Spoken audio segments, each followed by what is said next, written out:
بسم اللہ الرحمن الرحیم۔ آج کا ہمارا افسانہ ہے کھول دو۔ یہ پریم چند کا بہت مشہور افسانہ ہے۔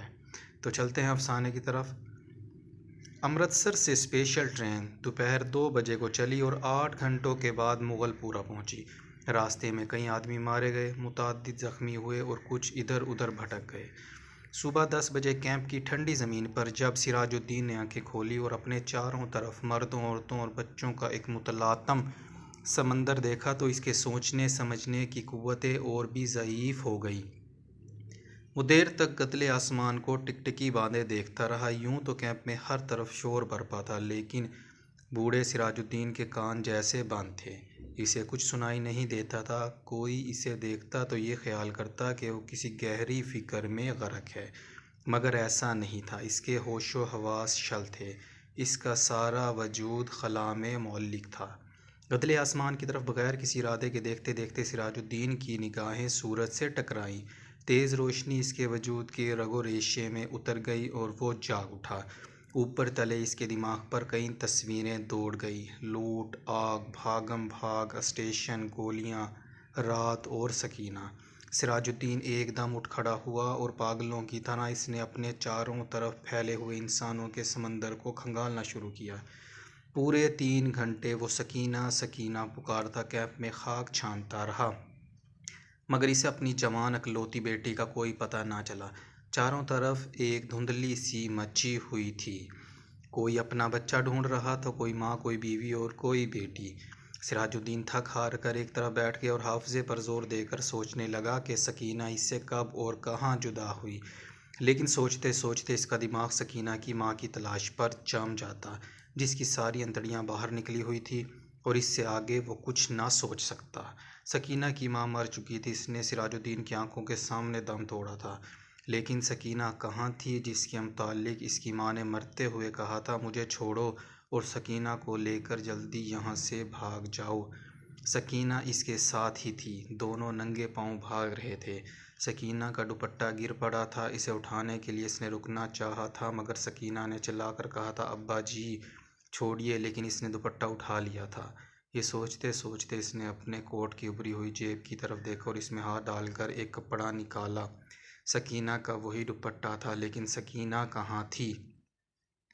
سراج الدین نے اپنے تھکے ہوئے دماغ پر زور دیا، مگر وہ کسی نتیجے پر نہ پہنچ سکا۔ کیا وہ سکینہ کو اپنے ساتھ اسٹیشن تک لے آیا تھا؟ کیا وہ اس کے ساتھ ہی گاڑی میں سوار تھی؟ راستے میں جب گاڑی روکی گئی تھی اور بلوائی اندر گھس آئے تھے تو کیا وہ بے ہوش ہو گیا تھا جو سکینہ کو اٹھا کر لے گئے؟ سراج الدین کے دماغ میں سوال ہی سوال تھے، جواب کوئی بھی نہیں تھا۔ اس کو ہمدردی کی ضرورت تھی، لیکن چاروں طرف جتنے بھی انسان پھیلے ہوئے تھے، سب کو ہمدردی کی ضرورت تھی۔ سراج الدین نے رونا چاہا، مگر آنکھوں نے اس کی مدد نہ کی۔ آنسو جانے کہاں غائب ہو گئے تھے۔ 6 روز کے بعد جب ہوش و حواس کی اس قدر درست ہوئے تو سراج الدین نے ان لوگوں سے ملا جو اس کی مدد کرنے کے لیے تیار تھے۔ 8 نوجوان تھے جن کے پاس لاری تھی، بندوقیں تھیں۔ سراج الدین نے ان کو لاکھ لاکھ دعائیں دیں اور سکینہ کا حلیہ بتایا۔ گورا رنگ ہے اور بہت ہی خوبصورت ہے، مجھ پر نہیں اپنی ماں پر تھی۔ عمر 17 برس کے قریب ہے، آنکھیں بڑی بڑی، بال سیاہ، داہنے گال پر موٹا سا تل۔ میری اکلوتی لڑکی ہے، ڈھونڈ لاؤ، تمہارا خدا بھلا کرے گا۔ رضاکار نوجوانوں نے بڑے جذبے کے ساتھ بوڑھے سراج الدین کو یقین دلایا کہ وہ اس کی بیٹی زندہ ہوئی تو چند ہی دنوں میں اس کے پاس ہوگی۔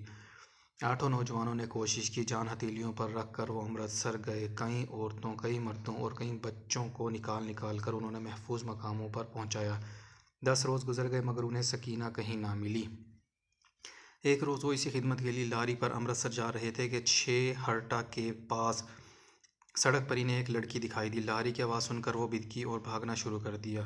رضاکاروں نے موٹر روکی اور سب کے سب اس کے پیچھے بھاگے۔ ایک کھیت میں انہوں نے لڑکی کو پکڑ لیا، دیکھا تو بہت خوبصورت تھی، داہنے گال پر موٹا تل۔ ایک لڑکے نے اس سے کہا: گھبراؤ نہیں، کیا تمہارا نام سکینہ ہے؟ لڑکی کا رنگ اور بھی زرد ہو گیا، اس نے کوئی جواب نہ دیا، لیکن جب تمام لڑکوں نے اسے دم دلاسا دیا تو اس کی وحشت دور ہوئی اور اس نے مان لیا کہ وہ سراج الدین کی بیٹی سکینہ ہے۔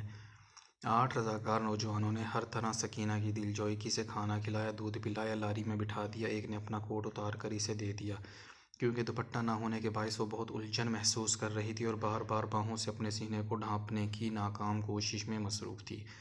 کئی دن گزر گئے، سراج الدین کو سکینہ کی کوئی خبر نہ ملی۔ وہ دن بھر مختلف کیمپوں اور دفتروں کے چکر کاٹتا رہتا، لیکن کہیں سے بھی اس کی بیٹی کا پتہ نہ چلا۔ راتوں کو وہ بہت دیر تک اس رضاکار نوجوانوں کی کامیابی کے لیے دعائیں مانگتا رہتا۔ تینوں نے اس کو یقین دلایا تھا کہ اگر سکینہ زندہ ہوئی تو چند دنوں میں ہی وہ اسے ڈھونڈ نکالیں گے۔ ایک روز سراج الدین نے کیب میں ان نوجوان رضاکاروں کو دیکھا، لاری میں بیٹھے تھے۔ سراج الدین بھاگا ان کے پاس گیا۔ لاری چلنے ہی والی تھی کہ اس نے پوچھا، بیٹا میری سکینہ کا پتہ چلا؟ سب نے یک زبان ہو کر کہا، چل جائے گا، اور لاری چلا دی۔ سراج الدین نے ایک بار پھر ان نوجوانوں کی کامیابی کے لیے دعا مانگی اور اس کا جی کسی قدر ہلکا ہو گیا۔ شام کے قریب کیمپ میں جہاں سراج الدین بیٹھا تھا، اس کے پاس ہی کچھ گڑبڑ سی ہوئی۔ 4 آدمی کچھ اٹھا کر لا رہے تھے۔ اس نے دریافت کی تو معلوم ہوا کہ ایک لڑکی ریلوے لائن کے پاس بے ہوش پڑی تھی۔